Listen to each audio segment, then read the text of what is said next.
জয় গুরুচার। আমরা এখানে যারা উপস্থিত হয়েছেন সকলের শ্রীপাদ পদে ভক্তিপূর্ণ প্রণাম। আমি প্রণাম জানাই আমার আরাধ্য দেবতা শ্রী শ্রী হরিগুরুচাঁদ ঠাকুর, আমার সৃষ্টিকর্তা, আমার পিতামাতা, সকল পাগল গোসাই দলপতি সবাইকে সভক্তি প্রণাম জানিয়ে আমি আমার বক্তব্য শুরু করব। আমার কাছে বেশ কিছু প্রশ্ন এসছে, যতগুলো প্রশ্ন এসছে আমি এখানে আসার পর থেকে তত প্রশ্নের উত্তর দিতে হলে অনেক সময় লাগবে। আমি 20 মিনিটের মধ্যেই শেষ করব। তার মধ্যে দিনের প্রশ্নও রয়েছে। আমার পূর্ববর্তী বক্তা বলে গেলেন সব হরি, রাম হরি, জগন্নাথ হরি, কৃষ্ণ হরি। তারপর তিনি আরো বললেন, তো এই কথাটা তো ওনার নয়, আমাদের শ্রী শ্রী হরিলীলামৃতের মধ্যেও আছে, রাম হরি, কৃষ্ণ হরি, শ্রী গৌরাঙ্গ হরি, হরিচাঁদ আসল হরি, পূর্ণানন্দ হরি। তারকচন্দ্র সরকার, আমার আজকে আলোচনার প্রসঙ্গটা এটা হোক শ্রী শ্রী হরিলীলামৃত প্রসঙ্গে তারকচন্দ্র সরকার। আমি এই প্রসঙ্গে বলবো এবং সবার প্রশ্ন উত্তর এর মধ্যেই দেব। আমার প্রসঙ্গ শ্রী শ্রী হরিলীলামৃত প্রসঙ্গে শ্রী তারকচন্দ্র সরকার। রাম হরি, কৃষ্ণ হরি, শ্রী গৌরাঙ্গ হরি, হরিচাঁদ আসল হরি, পূর্ণানন্দ হরি। আমার কথা হচ্ছে, আপনারা অনেকেই বলেন যে শ্রী শ্রী তারকচন্দ্র সরকার যেখানে সবাইকে সমান জায়গা দিলেন, আপনারা কেন দিচ্ছেন না? আমরা যারা সাহিত্য নিয়ে চর্চা করি, আমাদের সাহিত্যের ভাষায় রূপক বলে একটা শব্দ আছে। রূপক অর্থ মহাজ্ঞানী সুকৌশলী তারকচন্দ্র সরকার রামকে হরি বললেন। কেন বললেন? তিনি কি বিতর্ক সৃষ্টি করতে চাইলেন? না, কারণ এটা রূপক অর্থে তিনি বলেছেন। রূপকটা কি? রাম, দেখবেন আরো এক জায়গায় লেখা আছে রাম দয়াময়, কৃষ্ণ দয়াময়। তো এটা দেখতে গিয়ে আমি রামায়ণ মহাভারত পড়া শুরু করলাম, যে শ্রী শ্রী হরিচাঁদ ঠাকুরের দর্শন হচ্ছে বেদ বিরোধী, ব্রাহ্মণ্যবাদ বিরোধী, গুরুবাদ বিরোধী শ্রী শ্রী হরিচাঁদ ঠাকুর। তো ব্রাহ্মণ্যবাদ বিরোধী যদি হয়, সেখানে রামকৃষ্ণের কথা কেন লীলামৃতে রয়? আমি খোঁজা শুরু করলাম। আমি রামায়ণ খুলে দেখতে পাই রাবণকে হত্যা করেছেন শ্রীরাম, বালিকে হত্যা করেছেন শ্রীরাম, তারপরে আমাদের শূদ্র শম্ভুকে হত্যা করেছেন শ্রীরাম, এমনকি গর্ভ অবস্থায় তার নিজ স্ত্রীকে বনবাস দিয়েছেন শ্রীরাম। আমি কারো নিন্দা করছি না, আমি শুধু আলোচনা করছি। এখন আমি যদি আমার স্ত্রীকে গর্ভ অবস্থায় তাকে ত্যাগ করি, এখানের মায়েরা কি করবেন আমাকে আমি জানি না। লেখক সেখানে লিখলেন সীতা দেবীকে সর্বশেষ কি করেছে? পাতালে প্রবেশ করেছে। আমি জানি না, আমি তো দর্শনের ছাত্র নই, আমি সায়েন্সের ছাত্র। আমি জানি না এখানে রাজা রামচন্দ্র ব্রাহ্মণের কথা রাখতে গিয়ে নিজের স্ত্রীকে জীবন্ত মাটিতে কবর দিয়েছে কিনা, এটাও নিয়ে গবেষণা করা হোক। পাতালে প্রবেশ।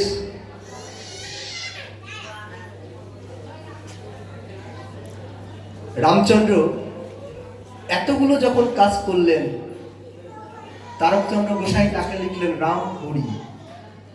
এখন কৃষ্ণ হরি, কাকু হাসলে হবে না, আপনি যদি আমার সঙ্গে ডিবেট করেন, ডিবেট করবেন। কৃষ্ণ হরি, আপনারা জানেন সতীদাহ প্রথা।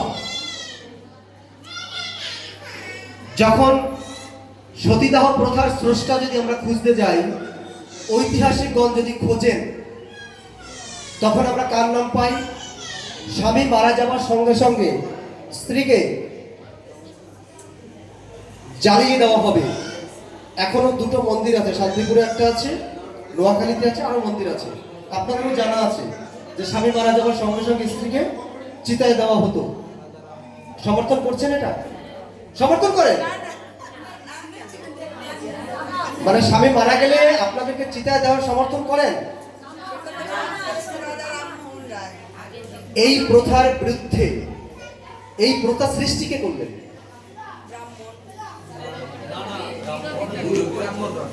এই প্রথা সৃষ্টি করলেন শ্রীকৃষ্ণ। তিনি বললেন যে যাদের স্বামী মারা গেছে, যারা যুদ্ধে মারা গেছে, তাদেরকে জ্বালিয়ে দাও।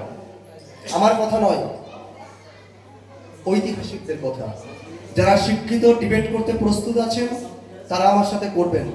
যারা দুই একজনের কথা শুনে কথা বলবেন, তারা আমার সঙ্গে ডিবেটে আসবেন না। হিস্টোরিক্যাল যে ডাটা আছে, হিস্টোরিক্যাল এভিডেন্স অফ ডাটা, এখানে যদি আপনারা যান, এই তথ্যগুলো আপনারা পাবেন। কারো কথা শুনে কথা বললে হবে না। কথা বলতে হলে কোন বইয়ে, কোন জায়গায়, কোথায় আছে, এটাও আমাকে বলতে হবে। তবে আমি আপনার সঙ্গে ডিবেট করবো। আমি প্রত্যেক দিন সন্ধ্যা 6টায় অনলাইনে লাইভে আসি। প্রচুর মানুষ আসেন, যারা ইউটিউব, ফেসবুক বা গুগলে দেখেন, যারা আমাকে চেনেন জানেন।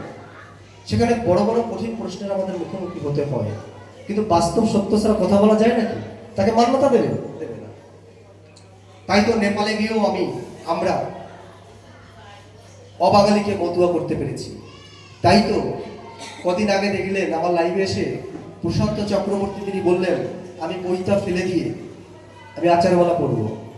এই 2-3 দিন আগে আপনি লাইভটা সুকেশ মিত্রতে গিয়ে সার্চ করে দেখে নেবেন, দেখেছেন। এমনকি একটি মুসলিম মেয়ে, সে মালা পড়ছে এবং খুব শীঘ্রই পশ্চিমবঙ্গে একটি মতুয়ার আশ্রম করতে চলছে। দুজন মুসলমান মতুয়া ধর্ম গ্রহণ করছে। তো এরা কারা? Educated person. কারণ তারা তথ্য চায়। আমাদের মতুয়া ধর্মটা কি? মানবতাবাদী ধর্ম। মতুয়া ধর্ম মানবতাবাদী ধর্ম। আমার মা শুক্লা একটা প্রশ্ন করছিলেন, এই বন্দনাটা কিসের বন্দনা, কে বন্দনা করছে? এর উত্তরটা ওইখানেই দেওয়া আছে, নিজ দাস করি মনে করো আত্মসাৎ। এই নিজ মানে ওখানে নিজ বলা ঠিক নয়, ওখানে আপনার নামটা বসাতে হয়। বোঝা গেল?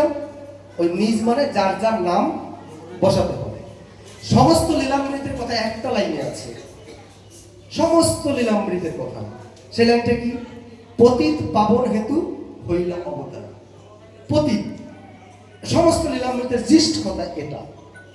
আপনি একটা প্রশ্ন করছেন, হয়তো ভুলে যাবো, যে হরিচাঁদ ঠাকুরের পাশে সমস্থানে ছবি দেওয়ার একটা প্রতিকৃতি দিয়ে আপনি বলছিলেন, তাই তো দিদি? সেটাই তো? আচ্ছা, শ্রী শ্রী হরিচাঁদ ঠাকুর তিনি কি শুধু আমাদেরকে ধর্ম দিয়েছেন? না, তিনি আমাদের রাজনীতি দিয়েছেন, তিনি আমাদেরকে শিক্ষা দিয়েছেন, তিনি আমাদের ব্যবসা দিয়েছেন, তিনি আমাদের অর্থনৈতিক মুক্তি দিয়েছেন। এখন আবার যারা নাস্তিক তারাও কিন্তু হরিচাঁদ ঠাকুরের দর্শনে বিশ্বাস করে। যারা নাস্তিক, যারা ঐতিহাসিকগণ হরিচাঁদ ঠাকুরের তার তথ্য স্বীকার করেন, যেমন সুভাষ মুখোপাধ্যায়, যেমন তুষারকান্তি বন্দ্যোপাধ্যায়, এরা কিন্তু মতুয়াদের নিয়ে গবেষণা করছে। ওটা আলাদা। পীযূষ চক্রবর্তী, এরা কিন্তু, তুমি যেটা বলছো ওইটা আমাদের বিরাট কাকুর শিক্ষক ছিলেন। তো তার মানে হচ্ছে এরা চর্চা করছে মতুয়া ধর্ম এখন কুক্ষিগত নেই, এটা দর্শন, এটা আলাদা স্বাধীন স্বতন্ত্র ধর্ম। মতুয়া ধর্ম স্বাধীন স্বতন্ত্র ধর্ম। তাই গুরুচাঁদ ঠাকুর বললেন, আগে শিক্ষারও ঘরে হও ধনবান, আচরণে সৎ হও ডাকো ভগবান। তোমাকে গিয়ে ভগবান ভগবান করতে বলেনি, তুমি ভগবান তখন করবে, আগে তোমার শিক্ষিত হতে হবে। আমি মুখে চাটাম মারলাম, বাইরে গিয়ে যা তাই করলাম, হবে না। আগে নিজেকে শুদ্ধ শুদ্ধ আচরণ করতে হবে। তুমি যদি ব্রাহ্মণ্যবাদের, আমার এই পূর্ববর্তী বক্তা বলে গেছেন যে ব্রাহ্মণ্যবাদকে যদি বিদায় করতে না পারি, তবে আমি মতুয়া দর্শনের একজন অনুগামী, এটা বলা যাবে না। তো রাম কৃষ্ণ বললাম, এবার গৌরঙ্গ। তা কৃষ্ণ কি করলেন? সতীদাহ প্রথার স্রষ্টা। এটা আমার কথা নয়, রবীন্দ্রনাথ ঠাকুর স্বীকার করেছেন, স্বামী বিবেকানন্দ স্বীকার করেছেন, তারপরে রাধাকৃষ্ণন, যার জন্মদিনে শিক্ষা দিবস পালন করা হয়, রাধাকৃষ্ণ স্বীকার করেছেন। যদি কারো এভিডেন্স লাগে আমাকে বলবেন, আমি দিয়ে দেবো। এরকম ভারতবর্ষের প্রথম শ্রেণীর যারা মহাজ্ঞানী, এমনকি আমি গতকাল একটা বইতে দেখলাম যে মহাত্মা গান্ধী পর্যন্ত এগুলোকে স্বীকার করেননি। তো তার মানে এখানে তিনি বললেন কৃষ্ণ হরি। এবার আসা যাক গৌরাঙ্গ। গৌরাঙ্গ মহাপ্রভু। আমাদের মঙ্গলাচরণের উপর আমার সুন্দর সুন্দর ব্যাখ্যা করা আছে, 2 লাইনের ব্যাখ্যা।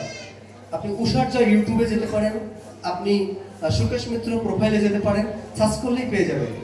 লাইভে তো ঘন্টার পর ঘন্টা, আর আমার ব্যাখ্যাগুলো আছে 3 মিনিট, 4 মিনিট, 5 মিনিট, পুরো মঙ্গলাচরণ ধরে ধরে। কেন? এই যেমন যে কালে জন্মিল কৃষ্ণ পূর্ণ ব্রহ্ম নয়, পূর্ণ হলো যে কালে পড়িল যমুন নাই। এক একজন এক এক রকম ব্যাখ্যা করেন। এই যে আমার দিদি ব্যাখ্যা করে গেছেন হয় গ্রীক অবতার কপিল অবতার, এটা আপনারা শুনে নেবেন যেহেতু দিদি ব্যাখ্যা করেছে, আর এটা করতে চাই না। এখানে আমার তারকচন্দ্র সরকার লিখে গেছেন পুরাণে প্রচার, পুরাণে নিরক্ষী। আমি পুরাণে দেখছি, এখানে নয় কিন্তু পুরাণে, ওটা পুরাণে আছে। যাই হোক, এবার গৌরাঙ্গ প্রসঙ্গ। গৌরাঙ্গ প্রথম বিয়ে করলেন, দ্বিতীয়বার আবার বিবাহ করলেন। বিবাহ করা যদি তার আমার যদি সন্ন্যাস নেওয়ার ইচ্ছা থাকে, আমি বিয়ে করেই সেই রাত্রে বউকে ফাঁকি দিয়ে চলে যাওয়ার মানেটা কি? যদি কোনো গৌরাঙ্গ ভক্তরা থেকে থাকেন আমাকে একটু বক্তব্যের পরে আমাকে বলবেন, আমার জানার ইচ্ছা যে আমার যখন বিয়ার স্বাদ হলো, বিয়ে করলাম, তবে কেন আমি বিয়ের রাতে বউকে ফাঁকি দিয়ে চলে যাব? প্রথম বিয়ে করে লক্ষ্মীপ্রিয়াকে সর্পদংশনে মারা গেল না, লক্ষ্মীপ্রিয়াকে প্রথম বিয়ে করেছেন, তারপর 1500 ওকে বিয়ে করলো 1500 সালে, 1505-এ দ্বিতীয় বিয়ে করলেন, 1506 সালে দীক্ষা পেলেন, আর তারপরে তিনি সন্ন্যাস নিলেন। তাই গৌরাঙ্গ আমাদের তারকচন্দ্র সরকার সুকৌশলে লিখে গেলেন দীক্ষা প্রাপ্তের পূর্ণ নাম শ্রীকৃষ্ণ চৈতন্য। প্রত্যেকটা এমন এমন ব্যাখ্যা, মানে মঙ্গলাচরণের ব্যাখ্যা করলে আপনি চমকে যাবেন যে তারক সুকৌশলী তারকচন্দ্র সরকার কি দিয়ে গেলেন। আপনারা জানা আছে মহাপ্রভুর 5খানা প্রামাণ্য গ্রন্থ কবি জয়ানন্দের কেন অধুনা লুপ্ত। মহাপ্রভুর জীবনী লিখেছেন যিনি, তার মা নারায়ণী 8 বছর বয়সে বিধবা হন। 8 বছর বয়সে বিধবা হন, তারপরে তার জন্ম। কিন্তু পিতার নাম ওই যে মারা গেছেন তার নামটাই লেখা হয়েছে। এখন গৌরাঙ্গ সন্ন্যাসে যাওয়ার পরে তার মা আর তার স্ত্রী না খেয়ে অচিকিৎসায় মারা গেছে।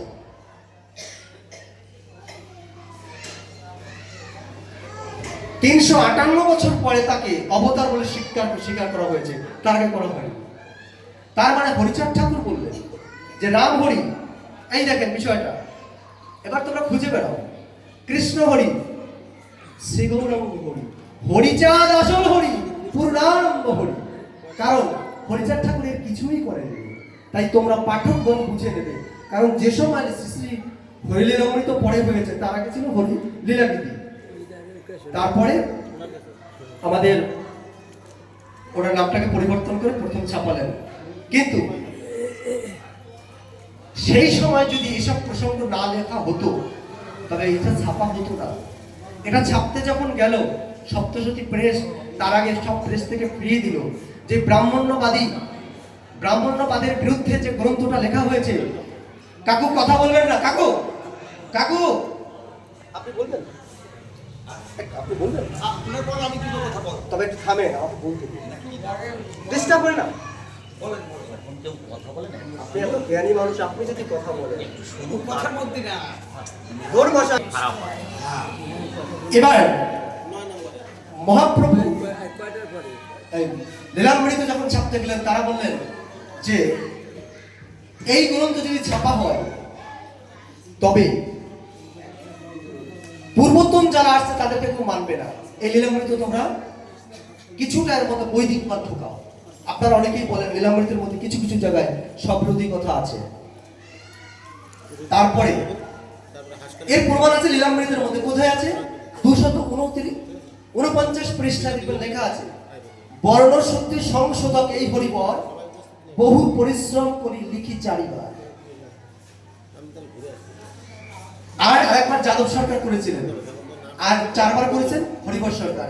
এই 5 বার তারক গোসাই লীলামৃতের মধ্যে বিভিন্ন জায়গায় কলম ধরে ধরে পরিবর্তন করে রাম কৃষ্ণ গৌরাঙ্গের পরপর রেফারেন্স টেনে তারপর লীলামৃত প্রকাশ করা হয়।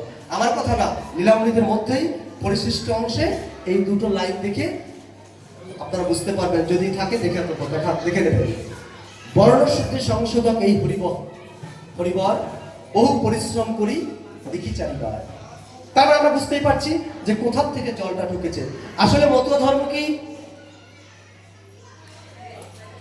অবৈদিক ব্রাহ্মণ্যবাদী ধর্ম, অবৈদিক ব্রাহ্মণ্যবাদ বিরোধী ধর্ম। এখানে আমরা ব্রাহ্মণের নিন্দা করি না, আমরা ব্রাহ্মণ্যবাদের নিন্দা করি, আমরা গুরুকে নিন্দা করি না, আমরা গুরুবাদের নিন্দা করি। আমাদের তেল ঢোলা, কানে ফিস ফিস, মাসে মাসে চাপা দিস, এসব আমাদের মতুয়া বিধানে নাই। আমার আরো কিছু বলা বাকি রয়েছে, কিন্তু আমি বলতে চাই না, কারণ আমার আর কয়েক সেকেন্ড বাকি আছে। আমি সময়ের দিকে লক্ষ্য রেখে কথা বলবো।